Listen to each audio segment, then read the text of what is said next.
Bien, vamos a leer el Evangelio de Juan, el capítulo 4 y los versos 19 al verso 24. El Evangelio de Juan, capítulo 4, del verso 19 al verso 24. Le dijo la mujer: Señor, me parece que tú eres profeta.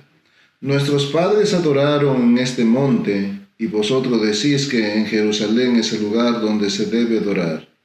Jesús le dijo: Mujer, créeme, que la hora viene cuando ni en este monte ni en Jerusalén adoraréis al Padre. Vosotros adoráis lo que no sabéis, nosotros adoramos lo que sabemos, porque la salvación vino de los judíos. Mas la hora viene, y ahora es, cuando los verdaderos adoradores adorarán al Padre en espíritu y en verdad, porque también el Padre tales adoradores busca que le adore. Dios es espíritu, y los que le adoran en espíritu y en verdad es necesario que adoren. Bien, hermanos, encontramos que estando Jesús en Judea tenía que ir a Galilea y le era necesario pasar por Samaria. Por ser quizá el camino más corto, que él tenía que pasar por Samaria o por cumplir la voluntad de Dios respecto a su venida. Bueno, en este camino es que se encuentra con una mujer samaritana con la cual entabla una conversación, aunque conocemos y sabíamos que entre judíos y samaritanos no podían hablarse. Pero ahí encontramos al Señor hablando con esta mujer. En determinado momento de su conversación, el Señor Jesús le dice a ella que fuera a buscar a su marido y lo trajera. A lo cual ella responde que no tiene marido. Y el Señor Jesús le confronta diciéndolo: bien has dicho, mujer, pues el que ahora tienes tampoco es tu marido. En unas otras palabras, el Señor está diciendo o haciéndole ver la situación por la cual esta mujer había estado viviendo. Imagínense, 5 maridos anteriores, o sea, era el sexto, pero ni siquiera este era verdaderamente su marido.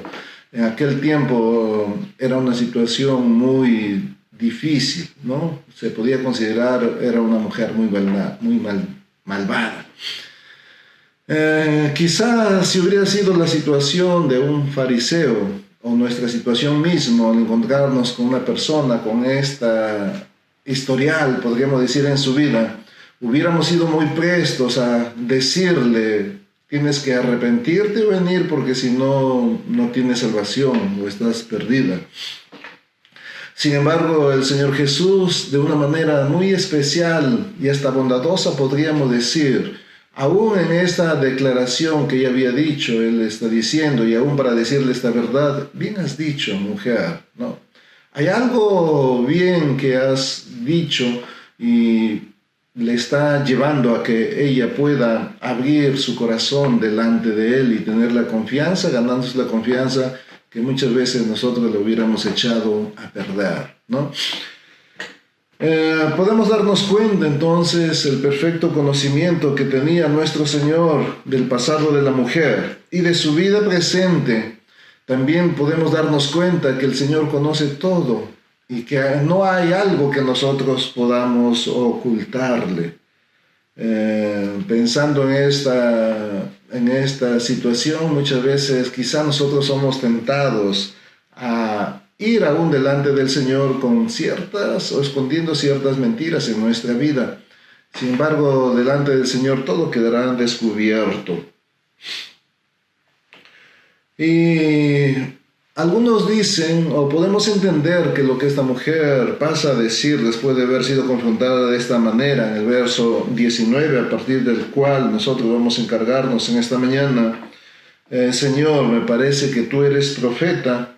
Y luego hacer la pregunta respecto al lugar donde debían adorarse, porque según esta mujer y según sus padres tenía que adorarse en ese monte, y según los judíos tenía que ser en Jerusalén. Quizá para algunos, evadiendo esta confrontación de que el marido que ella tenía tampoco lo era, le llevó a esta mujer a hacer esta pregunta. pero también quizá del poder darse cuenta, porque está reconociendo ya a partir de este verso 19, de que quizá él era un profeta. Jesús era un profeta ya que era una persona que le había dicho aún los pecados escondidos que ella tenía en su vida o la situación pecaminosa en la cual ella estaba viviendo. Es que llevaron a ella a preguntar, ¿dónde es entonces que yo debo de adorar? ¿No? Yo pienso que quizá es esta situación de verse ella una mujer que sí, de verdad necesitaba de adorar a Dios, ¿no? En el libro de los Hechos, en el capítulo 2 en adelante, encontramos que cuando el apóstol Pedro predica a los judíos acerca de lo que habían hecho con Cristo, y entonces ellos, tocados en su corazón, le dicen a Pedro, entonces, ¿qué tenemos que hacer? ¿No? Tocados en su corazón, reconociendo la situación en la cual estaban también viviendo y por la cual habían pasado.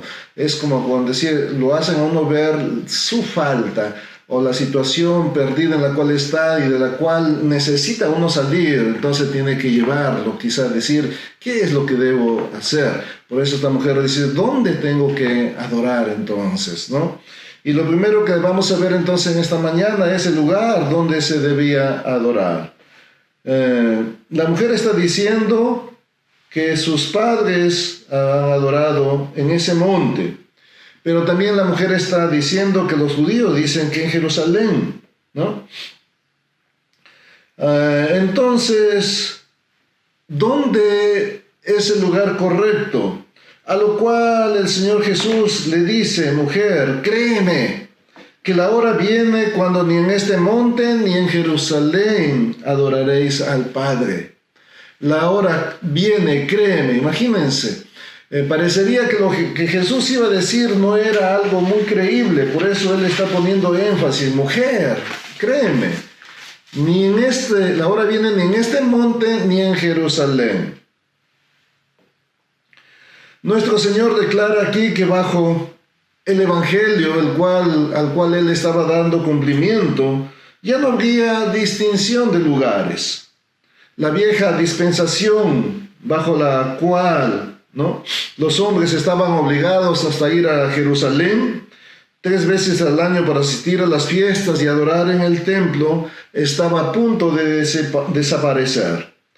Entonces todos los debates acerca de que si Jerusalén era superior o ese monte era superior no tenían importancia, porque se llegaría el tiempo donde ni en este ni en el otro lugar podría adorarse.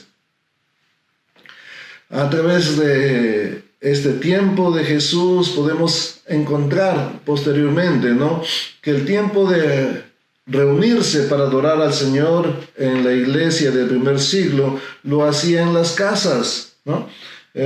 Obligados de repente por el contexto de aquel entonces, la persecución en la cual vivían, ellos se reunían en las casas. Ahí en el libro de Hechos podemos encontrar también las cartas del apóstol Pablo a las iglesias, también nos muestran que también se reunían en las casas. Entonces, en nuestros días, obligados por nuestro contexto de peligro, la iglesia ahora, ¿dónde está reuniéndose? Cada uno está reuniéndose en su casa. Por eso nosotros también estamos reunidos en nuestras casas. Lo que estamos haciendo no es nada más que volver a la iglesia del Nuevo Testamento, por lo cual Dios había establecido y se agradaba también de esa forma o ese lugar de adoración. Entonces, el lugar en el cual debe adorarse no es tan importante, sino quizá la forma que luego el Señor Jesús va a decir o la manera y a quién debemos de adorar. Así que, hermanos, si tú estás ahí en tu casa, en tu hogar, o si tú estás en una habitación pequeña, o tú estás de repente extrañando en este tiempo, ¿verdad? Que nosotros estamos extrañando el templo, también parecíamos nosotros judíos que el templo es el único lugar de adoración y olvidándonos lo que el Señor Jesús había enseñado. Ni aquí ni en otro lugar, sino que ha llegado el tiempo en que en cualquier lugar nosotros podemos adorar a Dios. A continuación, a través de esta respuesta que tenemos a continuación, el Señor Jesús le enseña quizá la forma en cómo ellos estaban adorando. Los samaritanos estaban adorando en ignorancia. Este verso 22 dice: vosotros adoráis lo que no sabéis. En estas palabras el Señor Jesús condena sin titubear el sistema religioso de los samaritanos en comparación con el de los judíos. Los samaritanos no podían mostrar autoridad de las Escrituras alguna, ninguna revelación de Dios que ordenara y sancionara su adoración. En cualquier caso, era una pura invención humana que Dios jamás había acreditado o autorizado formalmente. No tenían garantías para creer que fuera aceptada. No tenían derecho a sentirse seguros de que sus oraciones, alabanzas o ofrendas fueran recibidas. En resumen, todo era incierto. Prácticamente estaban adorando a un Dios desconocido. Vosotros adoráis lo que no sabéis. Eso puede hacernos entender que hay quizá adoraciones en las cuales no sabemos ni lo que estamos haciendo. Si nosotros, ahora no tenemos la oportunidad, ¿no? Pero siempre me gustaba preguntar cuando podíamos ir al templo: ¿usted por qué vino a este lugar? ¿Usted qué busca en este lugar? ¿No? ¿Qué está haciendo? ¿Qué cosa le trajo hasta aquí? Y si nosotros podemos pensar o ver, ¿no? Muchas personas podemos ponernos delante de Dios sin saber lo que vamos a hacer, ni lo que significa. Muchas veces yo podía, como se dice, señalar: ¿por qué has venido? Entonces alguno dice: sí, me invitaron a venir. Y alguno otro dice: estaba aburrido en casa y entonces no tenía que hacer y por eso. Y otro podría decir: estaba pasando por aquí, estaba yendo a hacer alguna cosa y de pronto escuché la canción, me gustó y entré, pero no sabe qué es o por qué está en ese lugar cuando nosotros estamos reunidos delante de Dios, ¿no? Dando servicio al Señor. En esta situación, acaso en el templo cuando lo hacíamos, o esta mañana aquí en el lugar donde estamos, ¿qué estamos haciendo? Algunos van a decir: sí, yo estoy escuchando la predicación. En cierta forma, sí, está bien, estás escuchando. Pero ¿sabes verdaderamente lo que significa estar ahora delante del Señor dándole servicio, dando culto? ¿Sabes qué significa dar culto? Posiblemente no. Entonces quizá nuestra situación es como la de los samaritanos de aquel entonces. Estamos adorando lo que no sabemos. Ni por qué, ni a quién, ni para qué, no sabemos. Es tiempo entonces que podamos reflexionar. ¿Qué es el culto? ¿Qué es el servicio? ¿Qué es cuando digo voy al culto, o voy a escuchar el culto, o voy a dar culto? Debemos de saber. En contraposición, el Señor Jesús dice: nosotros adoramos lo que sabemos porque la salvación viene de los judíos. Como contraste al sistema religioso samaritano, nuestro Señor declara que los judíos podían mostrar por lo menos una base divina y una autoridad en las Escrituras para todo lo que hacía su religión, si queremos decirlo así. Podía dar razón de las esperanzas que había en ellos, sabían a quién acudían en sus cultos religiosos. La salvación viene de los judíos. Nuestro Señor declara aquí que las promesas de un Salvador y un Redentor pertenecen especialmente a los judíos, y especialmente ahora a los que estaban en Jerusalén. Ellos eran descendientes de la tribu de Judá, y la casa y el linaje de David les pertenecía. En cualquier caso, en este punto, los samaritanos no tenían derecho alguno a reivindicar igualdad con los judíos, aún admitiendo que los samaritanos tuvieran derecho a denominarse israelitas, pues pertenecían a la tribu de Efraín, de la que en ninguna parte se dice que procedería el Mesías. Es muy sorprendente, hermanos, el testimonio que se da en este lugar de la veracidad del sistema religioso judío.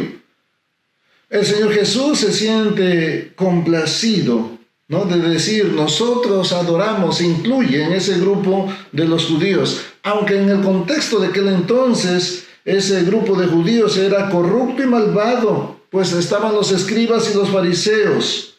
Sin embargo, Jesús está declarando que la religión judía era verdadera y tenía bases en la Escritura. Él estaba defendiendo. Y ahí podemos entender, aunque Jesús defendía, ¿no?, los judíos eran verdaderamente el pueblo que podía dar servicio oculto al Señor, eso no le libraba de que sea un pueblo pecador, un pueblo hipócrita, un pueblo que obligaba a los demás, que explotaba a los demás, un pueblo que había llevado la ley hasta el extremo, un pueblo legalista. Y aunque ellos conocían quiénes eran o de dónde venían, sin embargo, su corazón estaba torcido. Meditando sobre eso, quizá nuestra situación podría estar como la situación de los judíos, que sabían cómo tenían que adorar, que sabían quiénes eran, que tenían, diríamos, el derecho o la legalidad de adorar. Quizá nuestra situación puede ser igual, ¿no? Habemos personas que conocemos la palabra al pie de la letra. Recitamos versos bíblicos de memoria.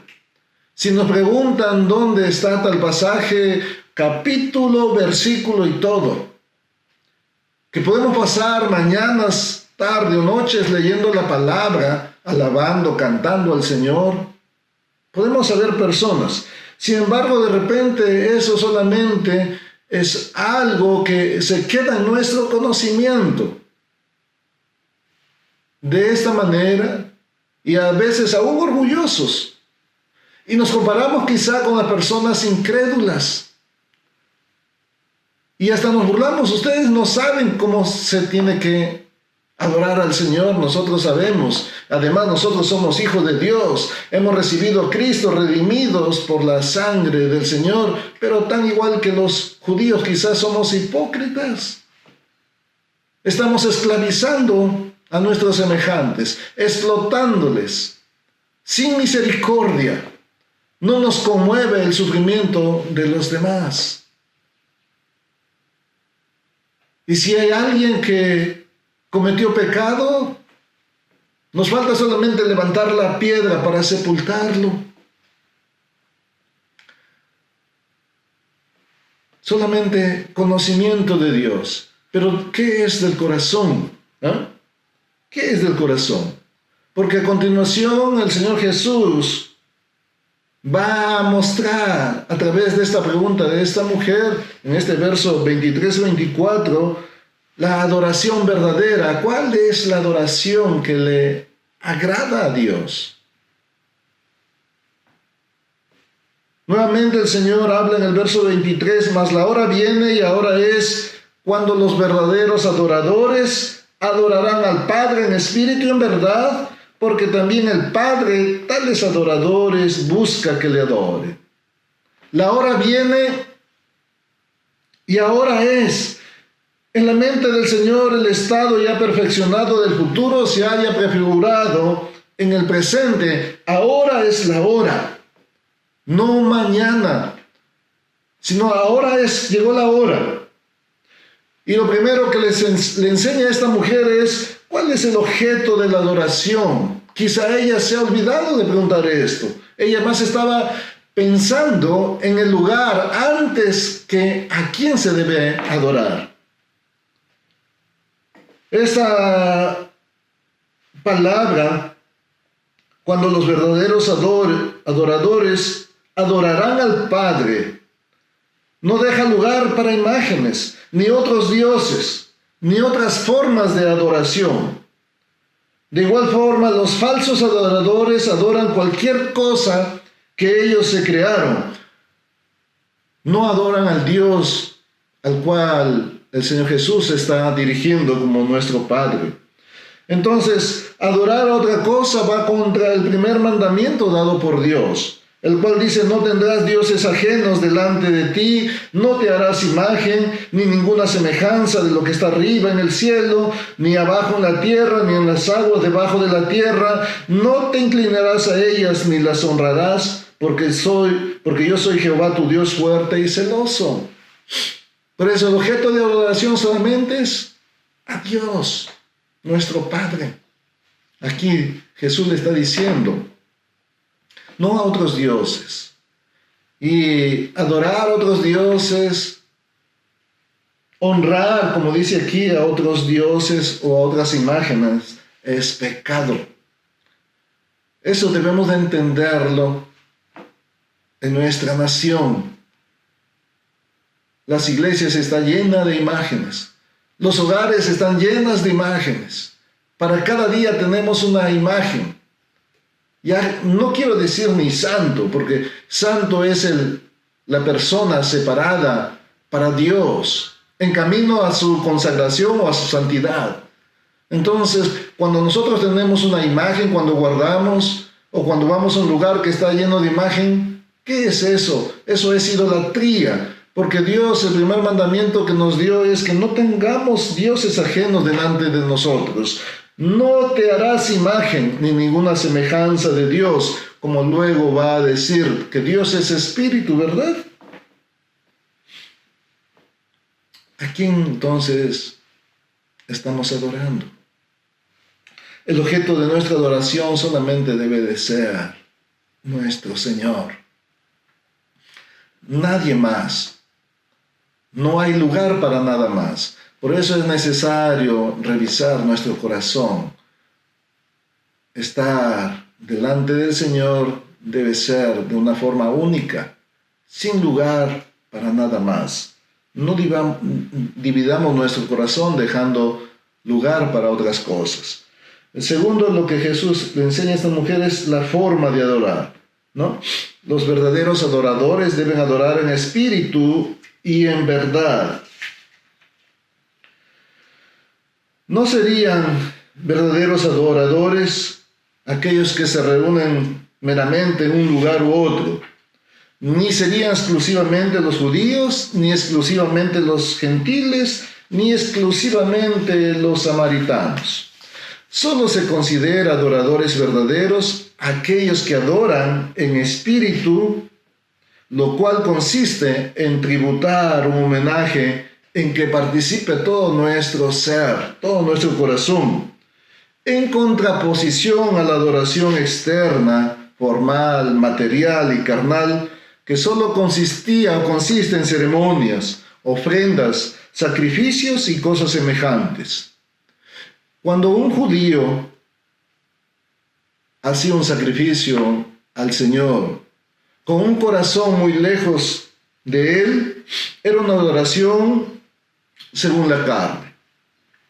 Cuando David ofreció en oración un corazón quebrantado y contrito, fue adoración en espíritu. Y eso nos lo muestra la Escritura. Pues Dios no se agrada de las formas. Dios no se agrada de los sacrificios que se hacían en aquel entonces. Hoy en día es igual, no se agrada de la forma ni de los que nosotros podamos hacer. Él se agrada de un corazón quebrantado, ¿no? Y de un corazón contrito. Lo decía ya el Salmo 51, el verso 17, los sacrificios de Dios son el espíritu quebrantado, y al corazón contrito y humillado no despreciarás tú, oh Dios. David escribió este salmo. También anteriormente, él ya un tiempo atrás ha dicho también en el Salmo 34, verso 18: cercano está Jehová a los quebrantados de corazón y salva a los contritos de espíritu. Para los hebreos el corazón era el centro de los afectos, de la voluntad y de la mente.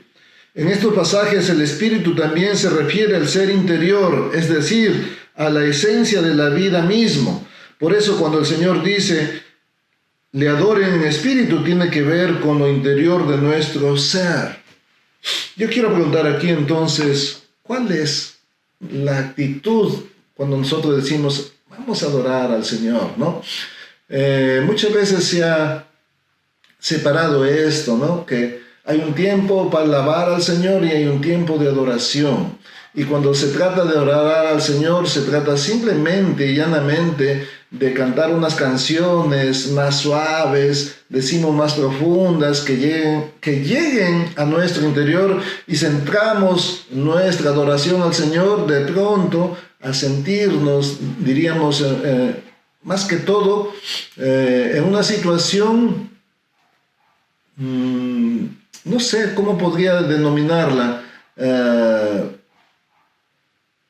más suave. Así podría decir, más suave. La alabanza es algo más alegre y adoración, ya tengo que ponerme suavecito delante del Señor. Pero quizá eso solamente es algo muy sentimentalista y externo, ¿no? La adoración en verdad hace referencia a la adoración a través de la única vía verdadera de acceso a Dios, ¿no? Habíamos dicho, la adoración en espíritu tiene que ver entonces con todo lo interior, más que la forma externa, ¿no? Ustedes recordarán la forma en que los fariseos o los escribas iban, ¿no? ¿Verdad? Y el Señor Jesús, eso es lo que juzga, las formas externas, ¿no?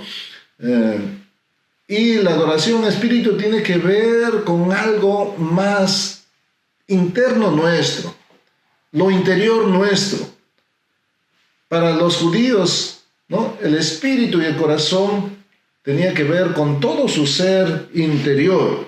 Ahora, a través de estos dos pasajes, vemos que Dios se agrada, y que los sacrificios para Él son el espíritu quebrantado y el corazón contrito y humillado no despreciarás tú, oh Dios. Cercano está Jehová a los quebrantados de corazón y salva a los contritos de espíritu.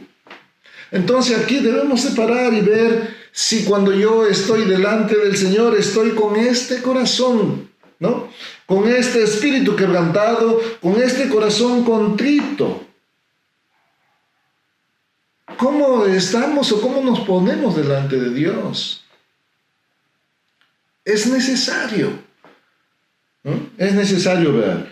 Y lo segundo era la adoración en verdad, hace referencia a la adoración a través de la única vía verdadera de acceso a Dios, sin la mediación de los sacrificios antiguotestamentarios, sino por el sacrificio de Jesús en la cruz, cuando se rasgara el velo y el camino al lugar santo se hiciera manifiesto por medio de la muerte de Cristo. Entonces, y solo entonces los hombres adorarían en verdad.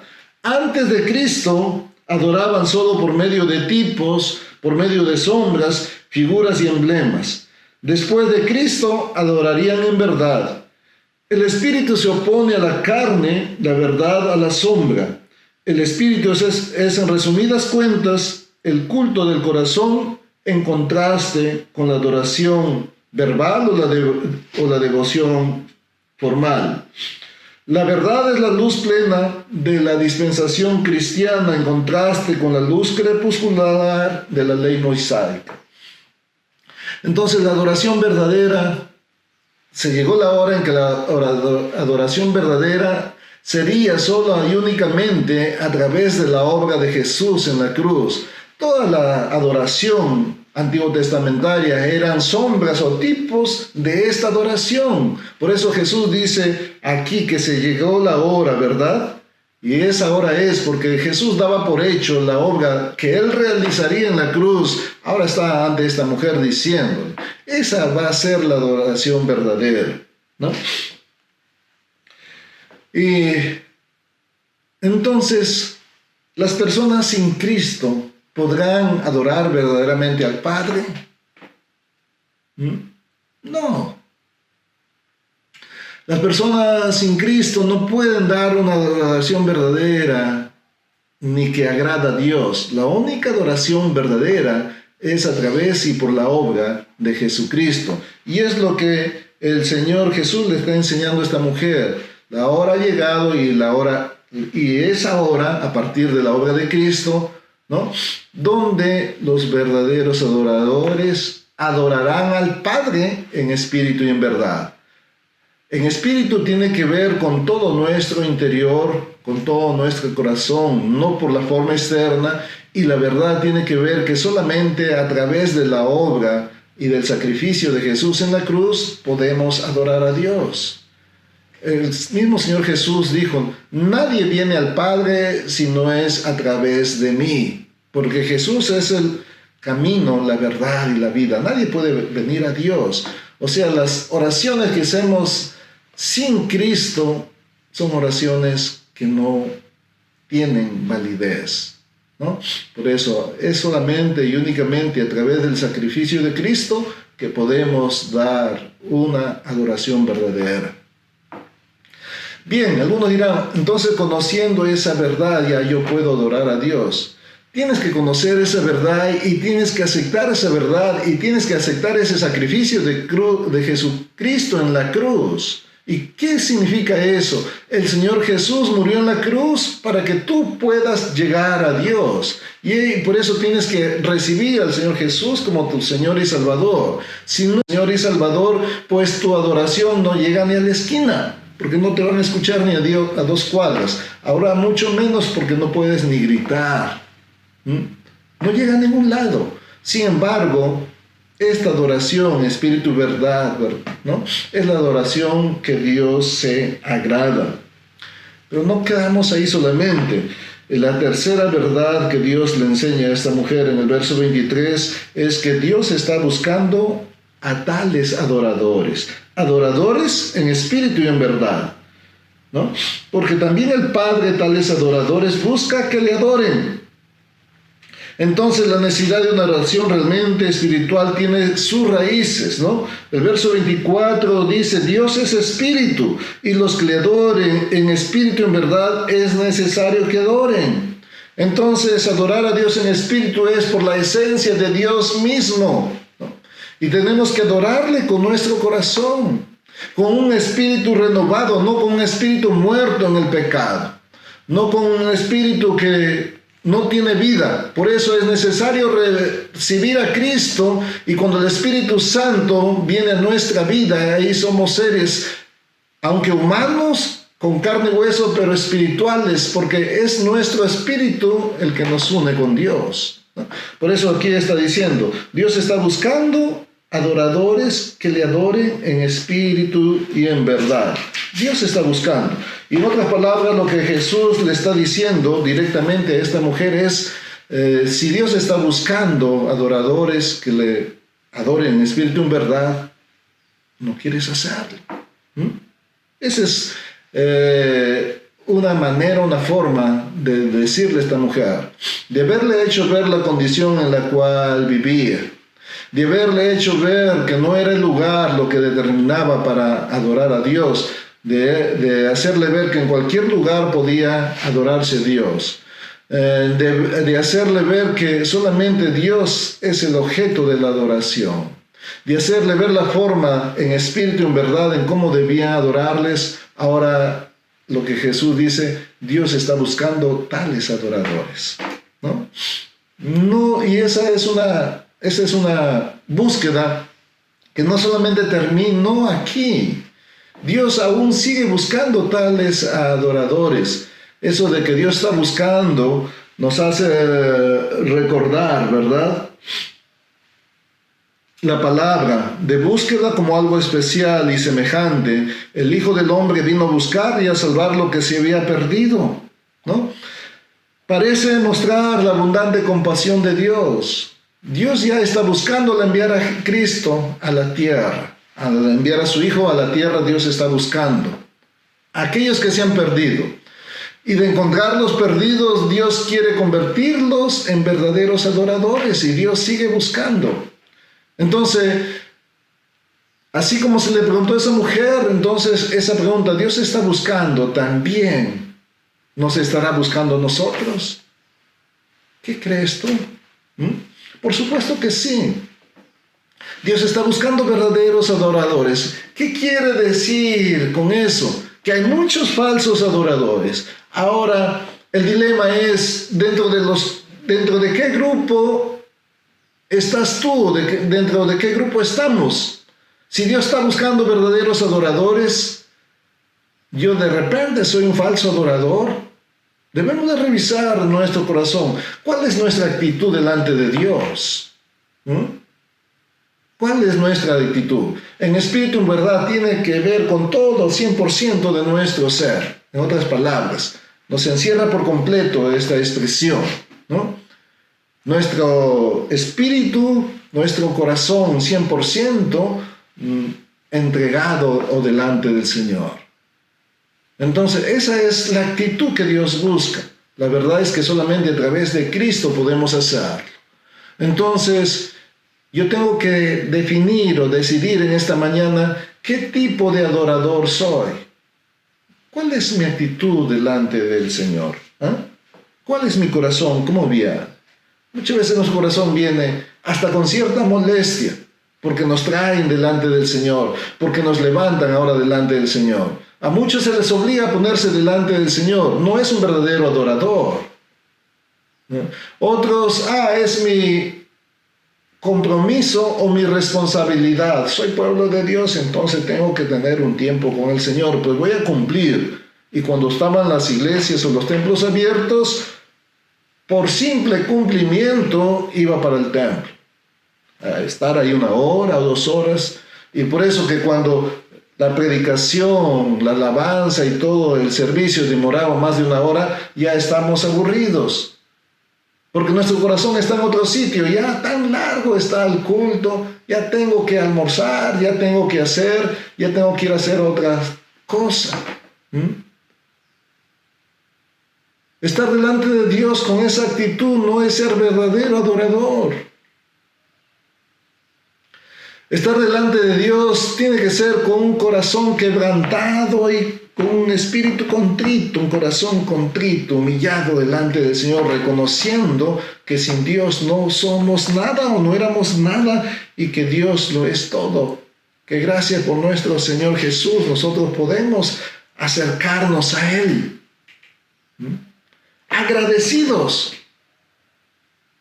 Vivíamos en el pecado. Merecíamos ir al infierno, pero ahora podemos acercarnos a este Dios santo y en verdad solo y únicamente a través de Cristo,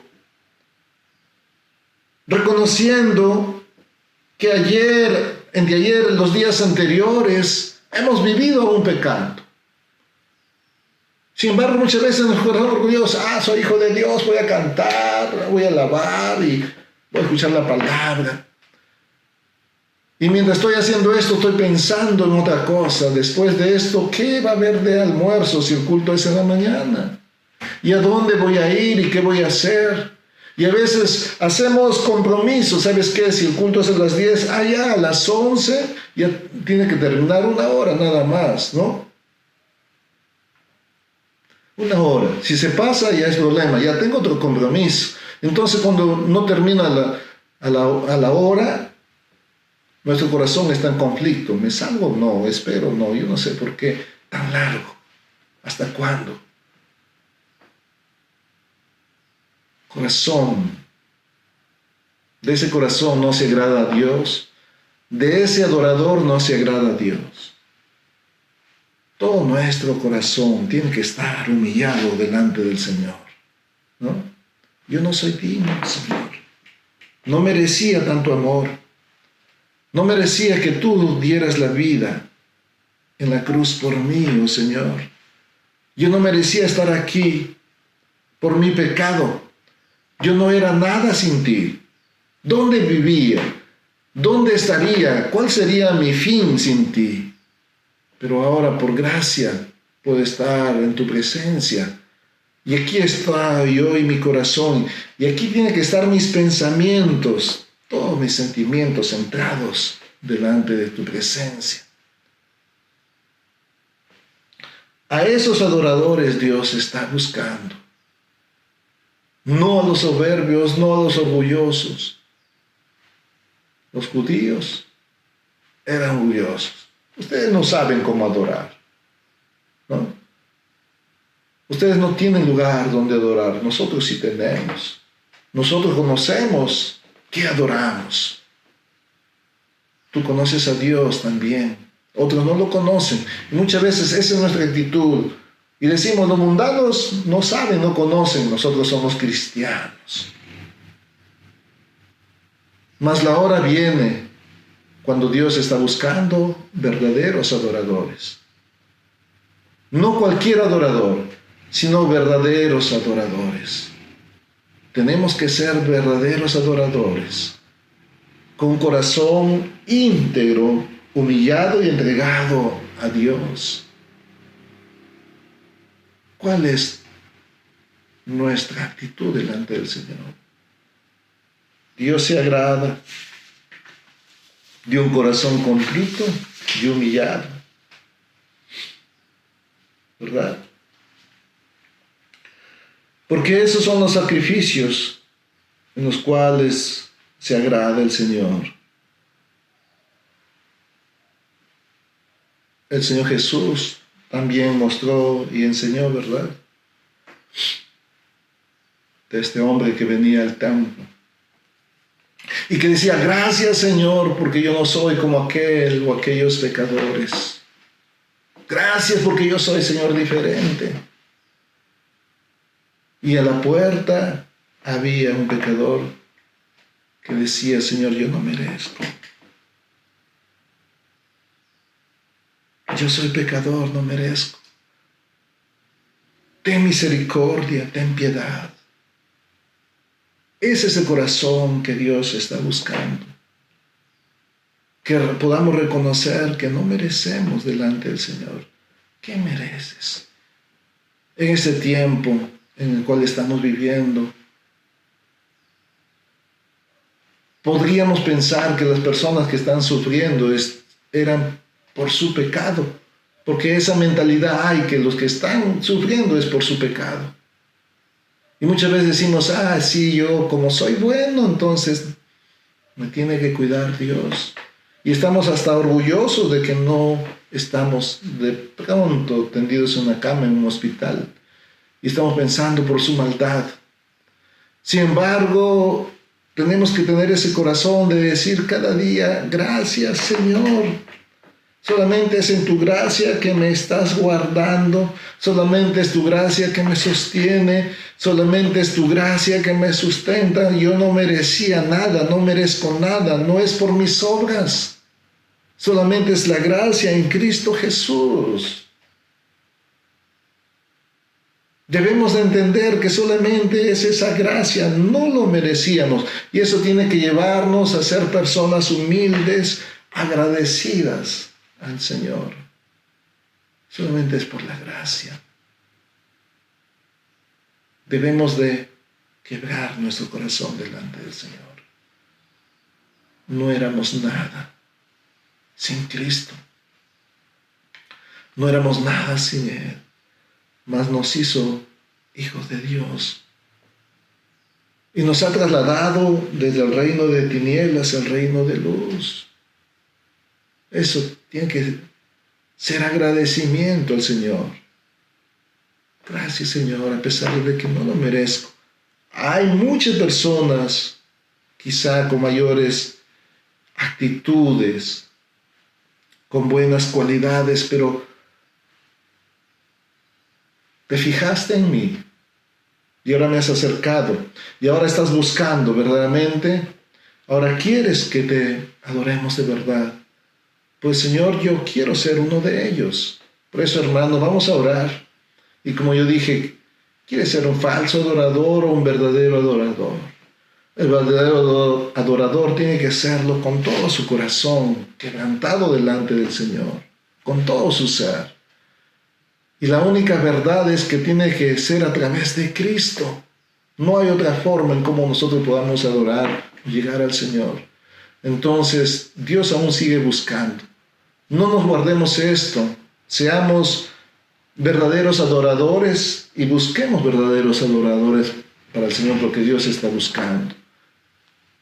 Y vamos a orar para que tomar nuestra decisión de adorarle, Señor, como Él se merece, de vivir como Él se merece, de servirle como Él se merece.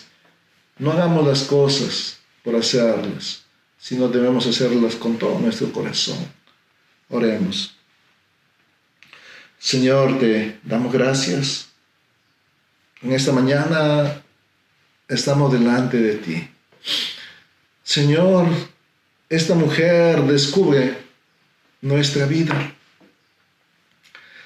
Porque muchas veces encontrarnos con ti, nos hemos encontrado en la misma situación de esta mujer, con pecado, aún escondiéndolo, Señor, delante de ti. Y hemos venido, Señor, a tu encuentro, escondiendo nuestro pecado. Pero, Señor, tú lo conoces todo.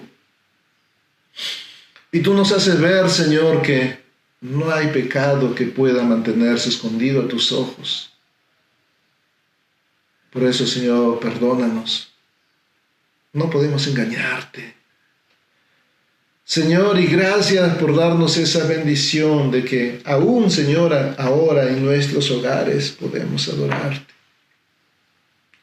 Gracias, Señor, porque podemos hacerlo aquí. Y podemos hacerlo, Señor, en espíritu y en verdad, porque así te agrada a ti, porque tú eres espíritu. Y para adorarte a ti tenemos que ser espirituales.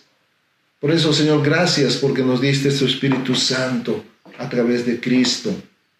Señor, es nuestro compromiso ser los adoradores que tú buscas, no los hipócritas que muchas veces somos, que alabamos, adoramos para ti, que cantamos para ti, luego estamos cantando en el mundo, alabando las cosas del mundo.